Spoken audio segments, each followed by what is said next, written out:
Assalamualaikum warahmatullahi wabarakatuh. Hari ini saya di Serapuk, rumah pengurusi JPKK. Kebetulan sebelum puasa tu datang. Saya sebut menu masakan apa nama ni? Jawa. Jawa. Banjar. Macam-macam lah. Dan saya sebut bahawa punten masakan Jawa yang sedap. Dia macam masakan orang lama ni. Macam apa nama ni? Nasi lemak. Tupat. Lontong Tapi ni santan. tetapi dia menggunakan beras dan juga santan. Kemudian dia punya masa nak masaknya tu tak rebus kan? Tak rebus. Kemudian ditumbuk-tumbuk. Kemudian digelik kopi ni, buah santan. Satu makanan tradisional bagi masyarakat orang Jawa.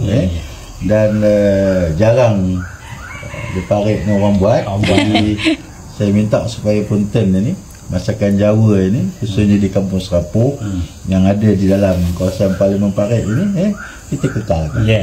InsyaAllah Datuk, nanti kalau ada jamuan raya kita akan buat lagi. Buat lagi. Itu juga dengan banjar, wadah keping, apa benda kan, dan pelbagai. Dan ini sedap. Dan hari ni Tok Ketua sama dengan masyarakat kampung masak punten ini dengan sambal je. Nampak cukup menarik, sedap. Jadi kekalkan identiti ini dan dijadikan juga sebagai makanan, bukan hanya di apa nama kata orang sambutan hari raya, tetapi jika ada majlis-majlis dan sebagainya, punten ini supaya dapat kita buat. Apatah lagi kita di Kampung Serapuk ni kebanyakannya yang ada di dalam kawasan Parlimen Parit, di kawasan berbelanja ni, orang Serapuk ni banyak yang orang Jawa kan. Jadi kekalkan kampung Melayu Jawa di Kampung Serapuk ni. Jadi saya sentiasa menyokong. Dan hari ni di apa nama, majlis berbuka puasa JPKK dengan KRT, dan KRT akan dilaksanakan di masjid. Masjid pun dah baru. Itu alhamdulillah dapat sikit bentukan. Jadi dapatlah dinikmati oleh masyarakat Kampung Serapuk. Itulah dianya.